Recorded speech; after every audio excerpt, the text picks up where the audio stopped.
Pouči me, Gospodine, da se Tvog držim zakona i čuvat ću ga svim srcem. Aleluja, aleluja, aleluja.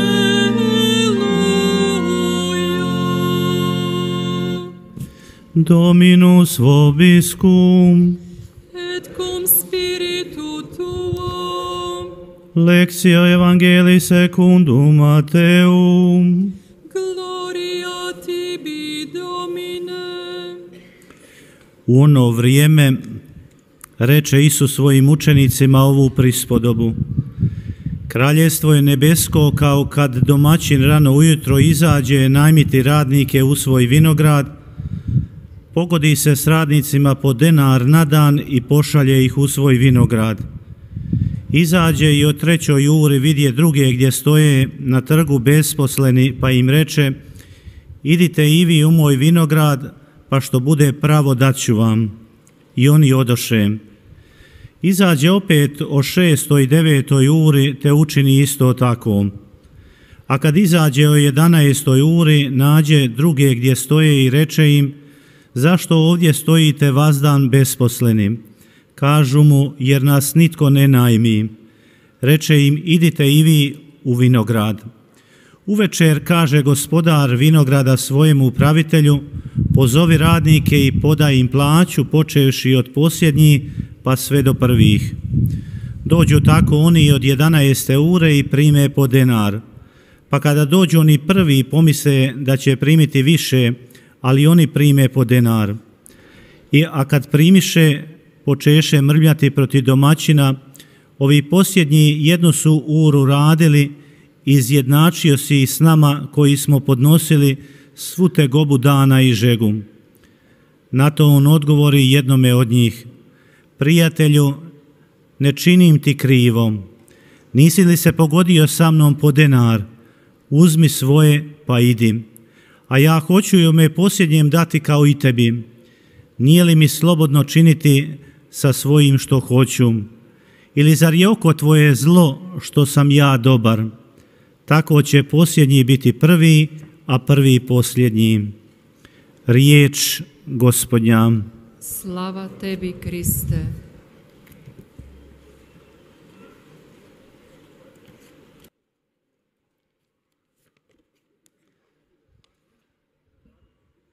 사랑하는 형제자매 여러분, 사랑하는 순례자 여러분,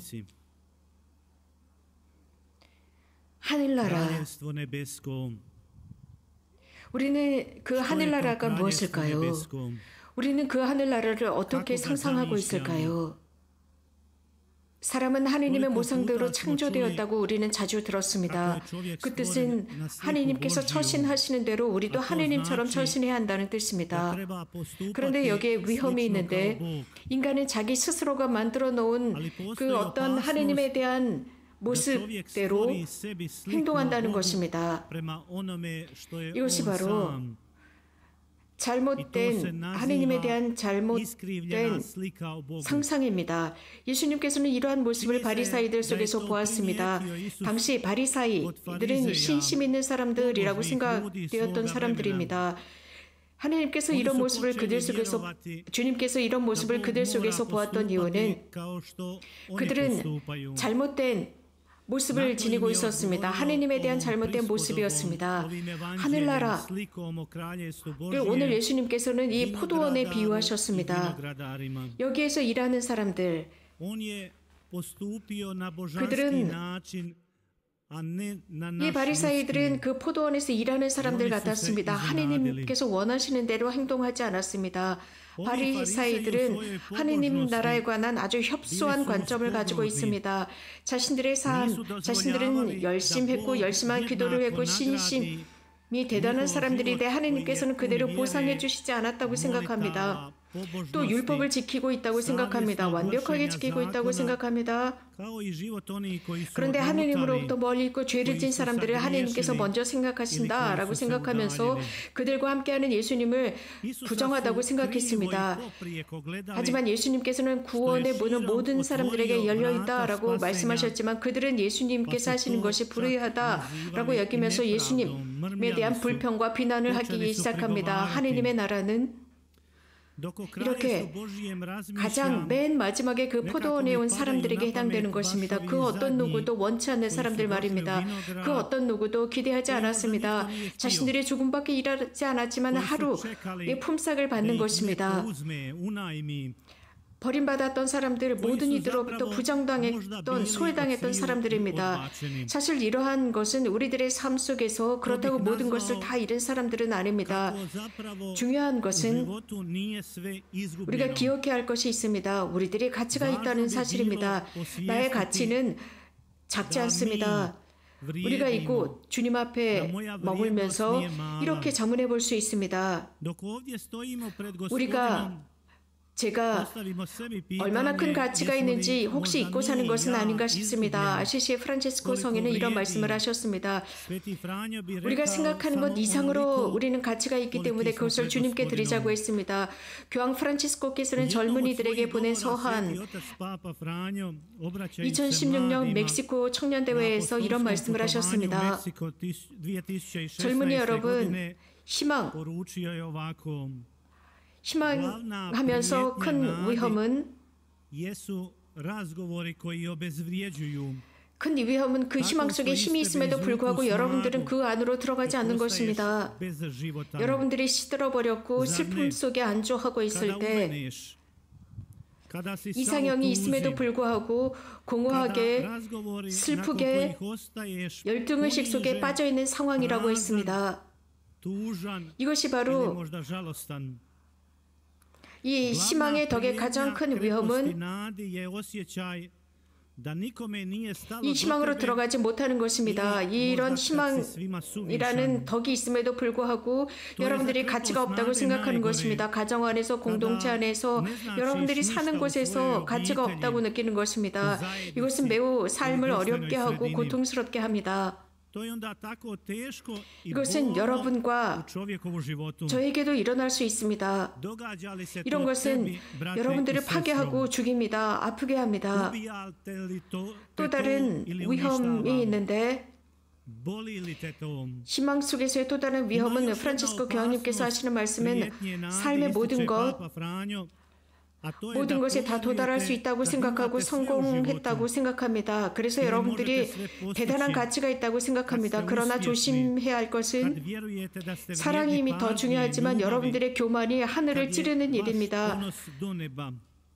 복음에서 예수님을 찾아왔던 사람들,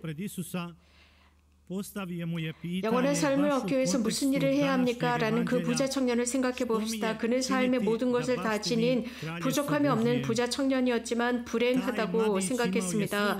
그는 슬프고 우울하게 예수님을 떠나갔습니다. 그는 자신이 지닌 그 모든 것을 버리고 예수님을 따르고자 하지 않았습니다. 우리가 자주 듣는 말은 우리는 삶에서 기쁨을 잃었고 만남이라는 기쁨을 잃었다. 혹은 꿈꾸는 기쁨을 잃었다라고 합니다. 그래서 우리가 이러한 여행에 함께할 때 그 희망을 넘어서는 기쁨을 잃었다라고는 말을 많이 듣습니다. 예수님께서 이런 말씀을 하십니다. 하느님으로부터 배척당하는 사람은 단 한 명도 없다입니다. 우리 각자를 믿어주시는 하느님이십니다. 예수님께서 오늘 복음에서 우리에게 말씀하시고자 하는 것은 여러분은 중요한 사람들, 하느님의 구원 계획 속에서 중요한 위치를 차지하고 있으며 주님께서는 나에게 와라, 나에게 와라, 지치고 무거운 짐을 진 너희는 나에게 와라 라는 말씀입니다. 복되신 동정 마리아를 통해서 하나님께서는 우리들을 당신께로 끌어당기셨습니다. 얼마나 많은 사람들이 이곳 메주거리에서 하나님께로 돌아갔는지 모릅니다. 얼마나 많은 사람들이 이곳에서 하나님께서 자기 자신들을 믿어준다는 것을 믿고 확신한 사람들이 얼마나 많은지 모릅니다. 하나님의 구원 계획 속에 자신들이 얼마나 중요하고 하나님의 나라에 얼마나 중요한 존재인지를 깨달았습니다. 동시에 그 바리사이들처럼 생각하는 이들이 있습니다. 즉 자신들은 모든 사람의 척도다라는 교만입니다. 그래서 하느님조차도 자신들의 척도에 복종해야 된다라는 것처럼 처신합니다. 사실 우리에게 중요한 것은 겸덕입니다. 순명 이라는 덕 앞에 가서 가장 위대한 분은 복되신 동정 마리아이십니다. 주님 당신의 말씀대로 저 안에 이루어지기를 바랍니다 라고 하셨습니다. 당신의 종입니다 라고 했습니다. 우리는 이러한 말씀을 받아들일 때 희망과 자비가 우리 안에 풍성해질 것입니다. 이러한 겸손한 사람들은 하느님의 나라에 들어가는 기초가 됩니다. 삶에서 모든 것이 무너져 내리고 탈출구가 보이지 않습니다. 모든 것이 무너진 듯할 때 예수님의 십자가를 끌어안으십시오. 그리스도를 부둥켜 안고 성모님을 끌어안으십시오. 그분의 손을 놓지 마십시오. 삶 속에서 넘어졌을 때 그리스도께서 여러분들을 일으켜 세우실 것입니다. 과연 누가 넘어진 우리에게 손을 내밀 수 있겠습니까? 주님이 아니시라면 과연 누가 우리들을 일으켜 세우시겠습니까? 넘어졌을 때 손을 내미셨을 때 진흙이나 죄의 구렁 속에 땅바닥에 그대로 있지 말고 주님의 손, 성모님의 손을 받아들이십시오. 그리고 잊지 마십시오. 산으로 오를 때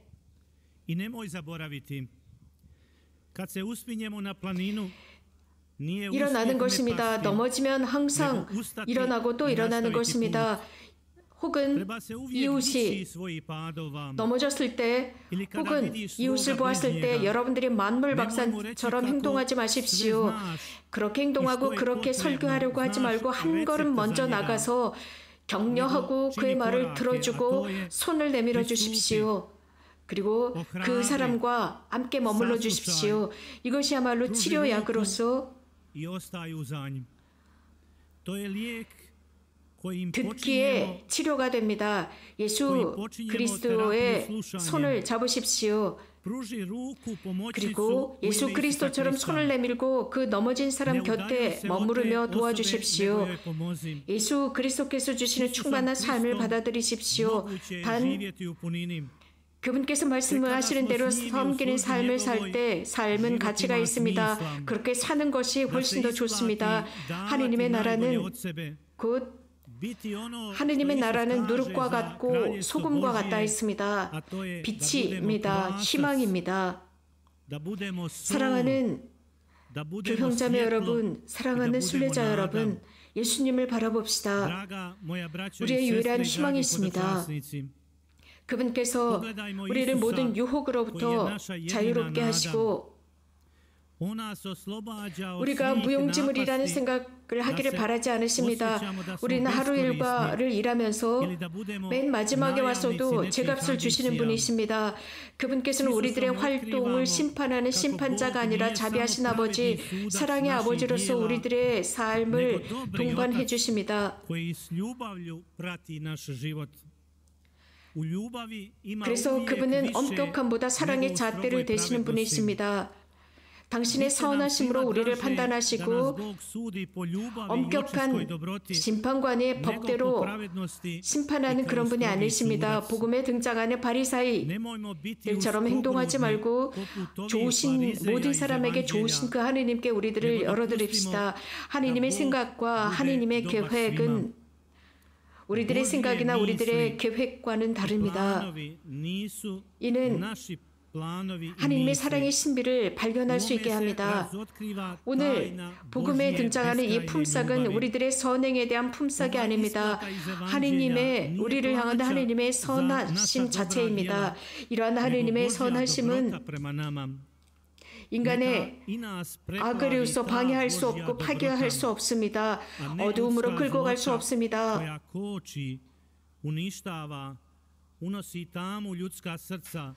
그래서 우리들 사이에 분열을 일으키거나 우리들에게 무질서를 일으키지 않습니다. 그렇기 때문에 이런 강렬한 하나님의 선하심이 우리 안에 자리하고 또 그 하나님의 선하심을 통해서 하나님의 모상대로 이 세상에서 살아가도록 합시다.